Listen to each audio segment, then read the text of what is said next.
Hello guys, मैं हूँ Nilanjana and welcome back to my YouTube channel Lexis Academia. तो guys, आज हम लोग पढ़ने वाले हैं अबेटमेंट क्या होता है। अबेटमेंट आईपीसी में दिया हुआ है फ्रॉम सेक्शन 107 टू सेक्शन 120। तो होता क्या है, इसको आज हम पूरा डिटेल्स में पढ़ेंगे। तो चलिए शुरू करते हैं। अबेटमेंट जो है वो हम एक सिंपल सा एग्जांपल से समझते हैं, ठीक है। तो डी जो है, यहाँ पे एक इलस्ट्रेशन दिया हुआ है, उसी को मैं एक्सप्लेन कर रही हूँ। डी जो है वो एक पुलिस ऑफिसर है, ठीक है। तो उसके पास कोर्ट से उसका वारंट आया है कि वो जेड को अरेस्ट करे। तो बी जो है उसको पूरा नॉलेज है कि जेड अरेस्ट होने वाला है, ठीक है। तो बी ने क्या किया, उसने जाके सी को बोला कि तुम जाके डी को बोलो कि मैं जेड हूँ और तुम अरेस्ट हो जाओ। तो अकॉर्डिंगली सी ने वही काम किया है और डी ने उसको जेड समझ के सी को अरेस्ट किया है। तो बी यहाँ पे उसको मोटिवेट किया कि तुम ये काम करो, ठीक है। और वो काम गलत था, ऑफेंस है वो, ठीक है। तो ये अबेटमेंट होगा। तो चलिए अब हम डेफिनेशन देखते हैं। अबेटमेंट यही बोलता है कि अगर कोई इंसान दूसरे इंसान को प्रेरणा देता है कि तुम ये एक काम करो, लेकिन वो काम ऑफेंस होना चाहिए, ठीक है। तो इसी को हम बोलते हैं abetment. Abetment by conspiracy. Conspiracy का मतलब हम सिंपल भाषा में अगर बोले तो प्लानिंग एंड प्लॉटिंग करके कुछ काम करते हैं और वो काम गलत काम है, ठीक है। And conspiracy is a negative word, तो वो हम तभी बोलते हैं जब कुछ नेगेटिव कुछ हम मीन करते हैं, ठीक है। तो अगर मान लीजिए मैं एक एग्जांपल देती हूँ, ए बी सी डी और ई, ठीक है। ए बी सी डी और ई, ये 5 लोग हैं। तो ए बोलता है कि मुझे जेड का खून करना है। तो ए क्या बोलता है बी सी डी और ई को कि मैं कल रात को मर्डर करने वाला हूँ जेड का। तुम जाके आज शाम से ही तुम उसके घर के आसपास तुम नज़र रखना, ठीक है, कि जेड कब निकलता है घर से, उसके घर में कब लोगों से भरा रहता है, ठीक है, उसका घर कब खाली रहता है। तो इससे पता चला कि जेड का घर, ठीक है, रात के 10 बजे के बाद पूरा खाली रहता है, सिर्फ वही अकेला आदमी रहता है घर पे, ठीक है, और कोई नहीं रहता। तो ए जाके अगला दिन 11 बजे, ठीक है, 11 बजे वो मर्डर कर लेता है। तो ये एक कॉन्स्पिरेसी था, ठीक है। उसने प्लानिंग किया था कि वो मर्डर करेगा। उसने जाके बी सी डी और ई को उसने बोला कि मुझे तुम मदद करो, तुम जाके देखो कि उसके घर पे पूरा नज़र रखो कि कब लोग आ रहे हैं, कब वो घर से निकलता है, ठीक है, कब वो घर पे आता है। सारा सब कुछ डिटेल्स चाहिए मुझे, वो सारा सब डिटेल्स देता है, ठीक है। तो ये एक कॉन्स्पिरेसी है। बी सी डी और ई बस यही करता है कि वो जाके ए के कहने पे वो जाके जेड के घर के आसपास वो भटकता रहता है, वो नज़र रखता है। तो ही इज़ हेल्पिंग ए ताकि वो उसका मर्डर कर सके, ठीक है। तो ये अबेटमेंट बाय कॉन्स्पिरेसी है। तो आई होप आपको समझ में आया होगा और ये सेक्शन 120 ए में दिया हुआ है। अबेटमेंट बाय एड, जैसे मैंने पहले एग्जांपल दिया है कि ए बी सी डी और ई ये 5 लोग हैं जो कॉन्स्पिरेसी में शामिल है, ठीक है। बी सी डी और ई ने क्या किया, उसने हेल्प किया कि उसने नज़र रखा कि कैसे कब जेड अकेला रहता है, जेड कब अकेला, उसका घर कब खाली रहता है, ठीक है। तो ये उसने हेल्प किया है ए को। तो यही होता है अबेटमेंट बाय एड। एक और एग्जांपल से समझते हैं। मान लीजिए ये किसी का घर है, ठीक है। तो घर का जो गेट है, जब ये रात को गेट ताला लग जाता है तो उसका घर का एंट्रेंस सिर्फ एक ही है, गेट, और चारों तरफ दीवार है। दीवार में मान लीजिए छोटा छोटा ग्लास का पीस है जिससे कोई आ ना सके, ठीक है। उसने पूरा सिक्योरिटी दे के रखा है ताकि उसका घर सुरक्षित रहे। मान लीजिए ये घर एक्स का है। तो वाई क्या करता है, वाई उसके घर में एक रोलेक्स का घड़ी था, ठीक है, और वाई को वही घड़ी चाहिए। वाई क्या करता है, ए को जाके बोलता है कि तुम जाके कुछ दिनों के लिए एक्स का घर पूरा नज़र रखो, उसका घर में कौन सा एंट्रेंस है, किस किस साइड में एंट्रेंस है, किस किस साइड में हम जा सकते हैं अंदर, ठीक है, without entering through the main gate. तो यहाँ पे एक्स ने क्या किया, उसके घर के पीछे एक छोटा सा एग्ज़िट है, ठीक है, सॉरी नॉट एग्ज़िट, एक छोटा सा गेट है जिससे लोग आ सकते हैं, जा सकते हैं, ठीक है, लेकिन वो भी बहुत मुश्किल से, तो क्योंकि वो गेट ताला रहता है। ए क्या करता है, ए जाके ताला को तोड़ देता है और वो जो ताला तोड़ता है किसी को कुछ पता नहीं चलता। तो ए ने क्या किया, ए ने जाके वाई को हेल्प किया ताकि वो उसके घर में घुस के वो रोलेक्स का घड़ी चुरा ले। तो यही होता है अबेटमेंट बाय एड। अब एबेटर कौन है? एबेटर वही है जो किसी दूसरे इंसान के कहने पे मोटिवेट होके प्रेरित होके वो जो काम करता है, ठीक है, वही होता है एबेटर। और जो मोटिवेट करता है, प्रेरणा देता है कि तुम ये काम करो, वो होता है एबेटिंग, ठीक है। तो सेक्शन 108 में बोला गया है कि एबेटर कौन है। तो आप ये थोड़ा पढ़ लीजिएगा, आई होप ये आपको समझ में आया होगा कि एबेटर कौन है। चलिए सेक्शन 108A में आते हैं। 108A में बोला गया है कि अगर कोई इंसान एबेटमेंट का काम करता है, ठीक है, और वो काम आउटसाइड इंडिया में करता है, मान लीजिए मलेशिया में करता है, ठीक है, तो जैसे मैंने आपको एग्जांपल दिया था कि कैसे ए ने हेल्प किया था वाई को रोलेक्स का घड़ी चुराने के लिए, तो मान लीजिए वही कांड उसने जाके मलेशिया में किया, ठीक है, उसने जाके वाई को हेल्प किया कि उसका घड़ी चुरा ले। तो ये जो उसने काम किया, it comes under the definition of abetment which is given in IPC. So A जो है will be equally liable in Malaysia, क्योंकि उसने जो काम किया उसका डेफिनेशन पूरा आईपीसी में जो लिखा है वो पूरा मैच करता है, ठीक है। तो इक्वली ही will be liable for abetment. और उसका जो पनिशमेंट है वो पनिशमेंट भी इक्वली होगा। अगर वो काम इंडिया में करता है, ठीक है, तो जो पनिशमेंट होता है उसका वही पनिशमेंट उसको मिलेगा।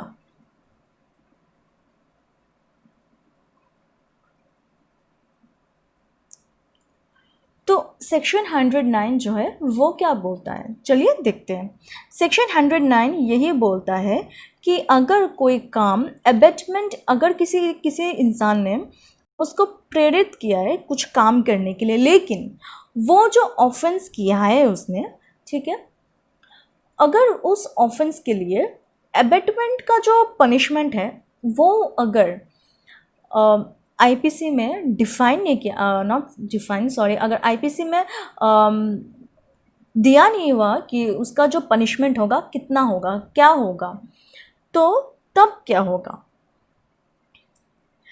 तो तब यही होगा कि जो ऑफेंस उसने किया है, ठीक है, उस ऑफेंस का जो पनिशमेंट होगा वही पनिशमेंट उसके ऊपर होगा, ठीक है। तो सेक्शन 110 जो है वो वही बोलता है कि अगर ये जो मान लीजिए वो जो मैंने एग्जांपल दिया था रोलेक्स का घड़ी चुराने के लिए, ठीक है, इन्हें क्या किया, वो ताला तोड़ दिया, ठीक है, ताला तोड़ दिया, तो अगर उसका कुछ और इंटेंशन रहा, ठीक है, वो वाई जो है वो चोरी करने के लिए इंटेंशन में यही बोला कि तुम ये काम करो, लेकिन ए का कुछ और इंटेंशन था, तो ए को रिलीफ नहीं मिलेगा यही बोल के कि उसका इंटेंशन सही था, उसका इंटेंशन कुछ गलत नहीं था। हाँ ठीक है, क्राइम के लिए intention is a very important element, लेकिन when it comes to abetment intention उसका कोई मतलब नहीं रहता।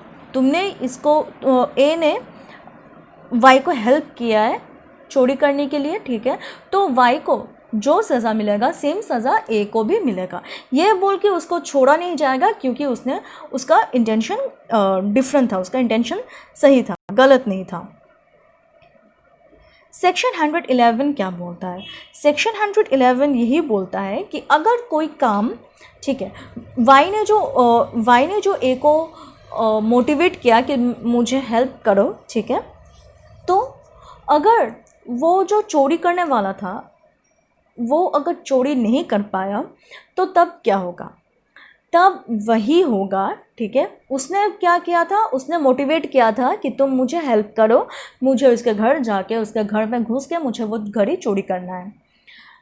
तो तब ये होता है कि जब वो चोरी करने जाता है तो तब मान लीजिए जेड के घर में एक और इंसान था, ठीक है, जो वाई को पता नहीं था, वाई को भी पता नहीं था, ए को भी पता नहीं था।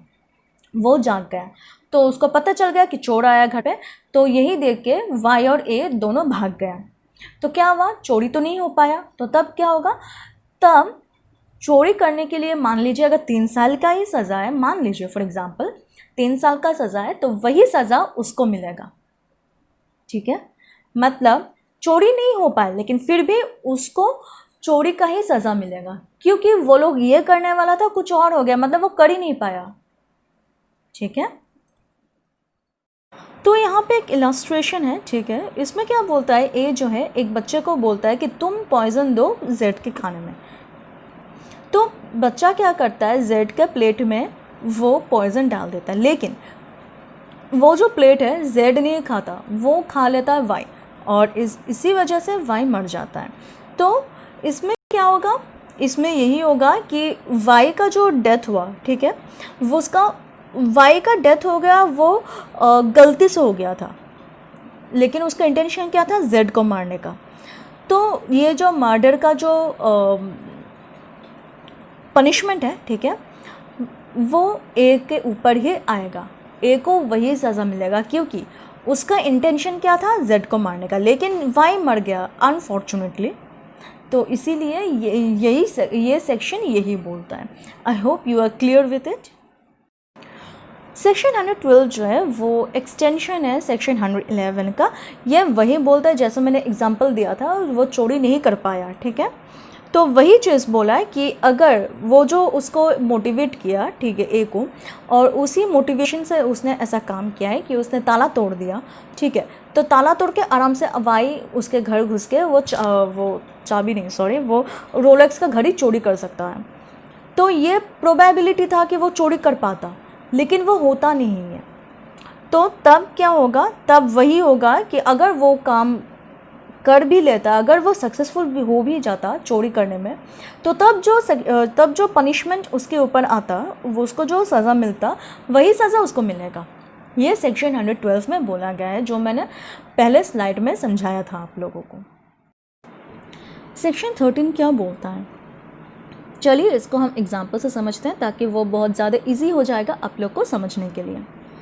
तो ई का घर में, ठीक है, ई बहुत एक अमीर आदमी है, उसके पास रोलेक्स का घड़ी है, आईफोन है और एक BMW है, ठीक है। तो A B C D ये 4 दोस्त हैं और ए को कहीं से खबर मिल गया कि ई के घर में इतना सारे चीज़ें हैं, और ई क्या करता है, वो बेड पे अपना फ़ोन लेके सोता है और घड़ी भी अपने पास ही रख के सोता है, और उसका बेड जो है खिड़की के पास ही है। ए क्या करता है, वो 10 दिन के लिए बी सी डी और ई को बोलता है कि तुम 10 दिन ई के घर पे नज़र रखो, ई क्या करता है, कब घर से जाता है, कब घर आता है, उसका घर कब खाली रहता है, ठीक है, उसके घर में कितने लोग हैं, कब कब वो लोग निकलते हैं, सारा इन डिटेल में देखने के लिए। तो अकॉर्डिंगली BCD ये 3 लोग 10 दिन तक उसके घर के आसपास भटकता रहा।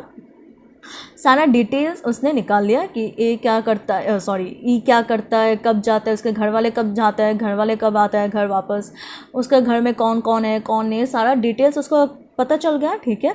और उसको ये भी पता चला कि ए को जो खबर लगा कि ई अपना घड़ी और फ़ोन बेड पे लेके सोता है और बेड खिड़की के पास है, वो चीज़ बिल्कुल सही है, ये फैक्ट पूरा सही है।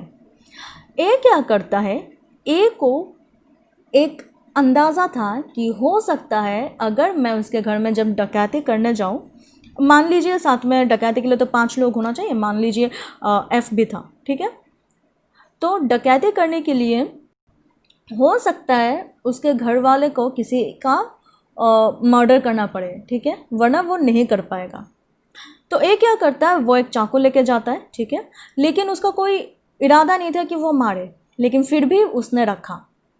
तो उस in the course of that action उसका ई का जो मान लीजिए ई के घर में एक मेड रहती है, ठीक है, वो मेड को मार देता है, ठीक है, लेकिन उसका ऐसा इरादा नहीं था कि वो मारे, लेकिन फिर भी उसको अंदाज़ा लग गया था हो सकता है ऐसा कुछ करना पड़े। इसीलिए in the course of that action डकैती करने वक्त उसने ई का मेड को मर्डर कर दिया, ठीक है।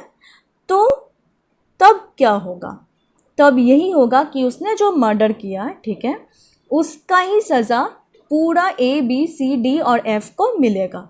ऐसा नहीं कि वो डकैती करने गया था तो सिर्फ डकैती का ही पनिशमेंट जो है वो मिलेगा, बल्कि उसको मर्डर का मिलेगा, क्योंकि उसको पता था कि वो जो काम करने जा रहा है हो सकता है किसी का मर्डर करना पड़े, तभी तो उसने चाकू रखा था। ऐसे थोड़ी ना रखा है कि हाँ भाई मुझे मर्डर करना है और मुझे वो चीज़ लेना है, नहीं ना, उसका यही इरादा था कि वो डकैती करे।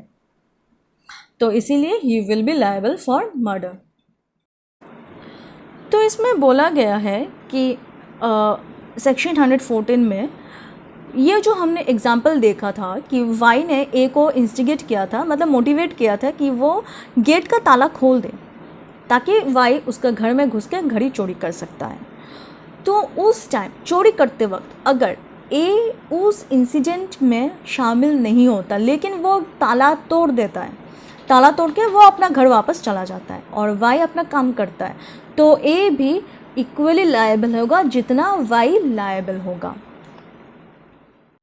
116 और 115 ऑलमोस्ट सिमिलर है। कैसे सिमिलर है, अगर वो जो चोरी नहीं किया, ठीक है, तो चोरी करने का मान लीजिए अगर 3 साल होता है तो 3 साल का 1/4 जितना भी होगा उतना उसका सज़ा होगा, इम्प्रिजनमेंट होगा, साथ में फ़ाइन होगा या फिर दोनों ही होगा। और अगर कोई पब्लिक सर्वेंट अगर ऐसा कुछ काम करता है, ठीक है, तो मान लीजिए चोरी का ही, ठीक है, चोरी में जो 3 साल है, ठीक है, मान लीजिए 3 साल ही लॉन्गेस्ट है, तो 3 साल का जो हाफ होगा प्लस फ़ाइन, यही होगा उसका पनिशमेंट, या फिर सिर्फ फ़ाइन हो सकता है या फिर सिर्फ वो इम्प्रिजनमेंट हो सकता है। सेक्शन 117 यही बोलता है कि अगर कोई काम पब्लिक करता है, आम आदमी ने मतलब जनरल पब्लिक जो है वो लोग करते हैं, या फिर 10 से ज़्यादा लोग कुछ ऐसा काम करते हैं, मान लीजिए कहीं पे दंगा हो गया, ठीक है, रायट लग गया, तो उस दौरान पब्लिक जो है वो 3-4 लोगों का मर्डर कर लेता है, क्योंकि पब्लिक जो है उन लोग को भी तो गुस्सा आता है, ठीक है, और कुछ और किसी का कहने पे, मान लीजिए किसी के कहने पे उन लोगों ने जनरल पब्लिक जो है 3-4 लोगों का मर्डर कर दिया, ठीक है, तो तब क्या होगा, तब यही होगा कि उन लोग ने जो ऑफेंस किया है, ठीक है, उसका सज़ा तो मिलेगा, साथ में 3 साल का भी उन लोग को इम्प्रिजनमेंट होगा, ठीक है, या फिर फ़ाइन हो सकता है या फिर दोनों ही हो सकता है। सेक्शन 118 यही बोलता है कि अगर कुछ ऑफेंस करता है, अगर कोई एक ऑफेंस करता है, ठीक है, तो उसको 7 साल का सज़ा मिलेगा या फिर उसको फ़ाइन मिलेगा, ठीक है, फ़ाइन भरना पड़ेगा या फिर उसको 7 साल का सज़ा। और अगर ऑफेंस वो नहीं कर पाता, मतलब चोरी नहीं कर पाता, तो साथ में उसको तो वो मिलेगा ही, ठीक है, साथ में 3 साल का सज़ा मिलेगा। देखिए अब इसमें कंफ्यूज्ड मत होइए कि यहाँ पे 3 साल बोला है अगर ऑफेंस नहीं हुआ, ठीक है, ये जो इफ़ ऑफेंस नॉट कमिटेड, ये सज़ा उसको मिलेगा, ठीक है, साथ में चोरी करने का भी सज़ा मिलेगा, ठीक है, साथ में 1/4 का जो जो प्रोविशन है, ठीक है, 1/4 का जो चोरी, मान लीजिए चोरी का 3 साल है, ठीक है, 3 साल का 1/4 जितना भी होगा वो सारा सब ऐड हो के उसके ऊपर लगेगा। ऐसा नहीं है कि सिर्फ एक ही प्रोविशन उसके ऊपर लगेगा, ठीक है, सिर्फ एक ही सेक्शन उसके ऊपर वो होगा, ऐसा नहीं है। आप यहाँ पे कंफ्यूज्ड मत होइएगा। सेक्शन 119 जो है वो पब्लिक सर्वेंट को लेकर डील करता है कि अगर वो ऐसा कुछ काम करता है, ऐसा कुछ ऑफेंस करता है, ठीक है, तब क्या होगा। तब यही होगा half of the longest term of the punishment. मान लीजिए चोरी का सबसे ज़्यादा पनिशमेंट क्या हो सकता है, 3 साल मान लीजिए, ये एक्यूरेट अभी मुझे याद नहीं आ रहा है, ठीक है। तो फॉर एग्ज़ाम्पल 3 साल है, ठीक है, तो उसका जो हाफ होगा वो लगेगा उसके ऊपर, साथ में फाइन या फिर दोनों। और अगर एबेटमेंट के दौरान उसका वो नहीं कर पाया तो क्या होगा, मतलब चोरी का जो 3 साल है उसका 1/4 लगेगा, ठीक है, प्लस फाइन प्लस बोथ। इसका 118, 19 ये 2 सेक्शन बहुत ही ज़्यादा इजी है। आप लोग थोड़ा समझ के आप लोग अगर इसको पढ़ेंगे तो आपको ज़रूर समझ में आएगा। और अगर ऐसा कुछ काम करता है जिसका सज़ा लाइफ इम्प्रिजनमेंट है या फिर डेथ सेंटेंस है, तब क्या होगा, तब पब्लिक सर्वेंट को, ठीक है, 10 साल का सज़ा मिलेगा, उसको डेथ सेंटेंस नहीं होगा। सेक्शन 120 जो है वो बोलता है काउंसलिंग डिज़ाइन, मतलब कि अगर कॉन्स्पिरेसी करता है, ठीक है, काउंसलिंग डिज़ाइन मतलब होता है कॉन्स्पिरेसी। तो इसमें क्या होगा, 1/4 of the longest term of punishment, मतलब कि अगर वो चोरी कर लेता है, ठीक है, तो 1/4 जो है उसके पनिशमेंट होगा। 3 साल का जो 1/4 होगा वो होगा उसका पनिशमेंट। और अगर वो चोरी नहीं कर पाता है, ठीक है, तो क्या होगा, तब होगा चोरी 3 साल का 1/8 जो होगा, ठीक है, तो वही होगा उसका पनिशमेंट। 3 केस दिया हुआ है, ठीक है। एक है शियोदल मेल 1894। इस केस में क्या हुआ कि इंस्टिगेशन में भी डायरेक्ट और इट में भी थ्रू लेटर, मतलब कि इंस्टिगेशन जो है वो किसी भी तरह हो सकता है, चाहे वो लेटर से हो सकता है, चाहे वो डायरेक्ट भी हो सकता है, ठीक है, किसी भी तरह हो सकता है। लेकिन ये ज़रूरी नहीं है कि उसने उसको मोटिवेट किया है थ्रू लेटर और थ्रू एनी अदर फॉर्म, ठीक है, तो ये इंस्टिगेट नहीं होगा, ऐसा नहीं। तुमने उसको मोटिवेट किया है मतलब you will be held liable. Queen versus Mohit, इस केस में क्या होता है, जो ये सती सिस्टम था, ठीक है, तो एक औरत जो है उसका सती होने वाला था, तो जो लोग एक्यूज्ड है सती का, उन लोग उसको इंस्टिगेट कर रहे थे, ठीक है, मोटिवेट कर रहे थे, तुम राम राम जपो, ठीक है।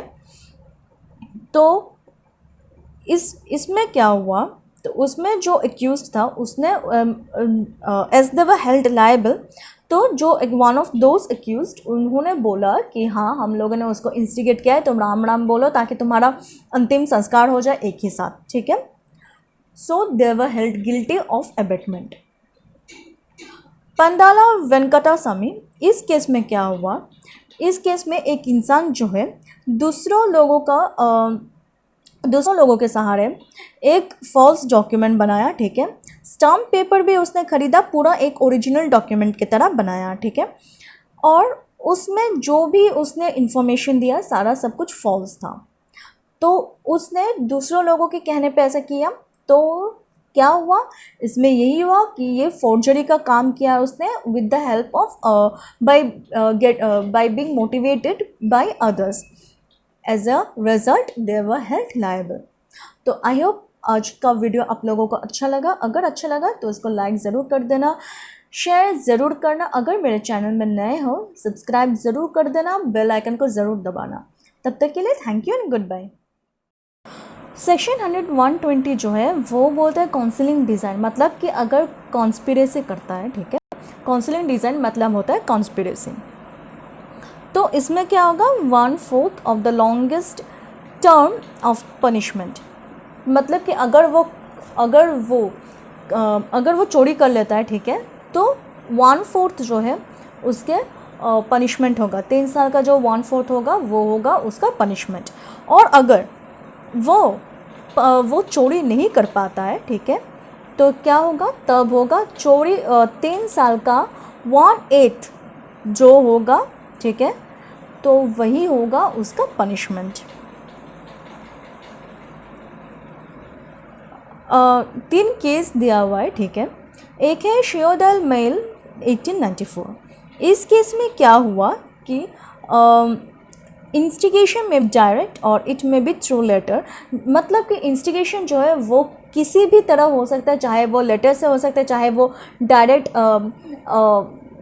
डायरेक्ट भी हो सकता है, ठीक है, किसी भी तरह हो सकता है। लेकिन ये ज़रूरी नहीं है कि उसने उसको मोटिवेट किया है थ्रू लेटर और थ्रू एनी अदर फॉर्म, ठीक है, तो ये इंस्टिगेट नहीं होगा, ऐसा नहीं।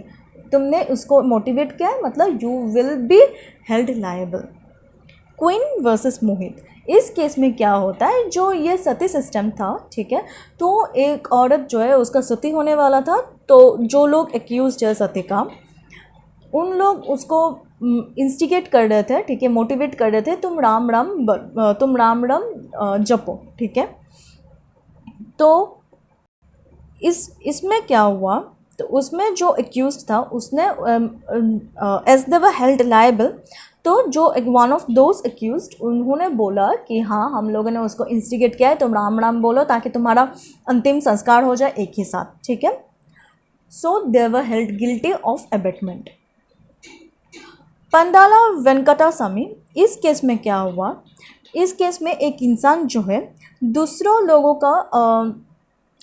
लोगों के सहारे एक फॉल्स डॉक्यूमेंट बनाया, ठीक है, स्टाम्प पेपर भी उसने ख़रीदा, पूरा एक ओरिजिनल डॉक्यूमेंट की तरह बनाया, ठीक है, और उसमें जो भी उसने इन्फॉर्मेशन दिया सारा सब कुछ फॉल्स था।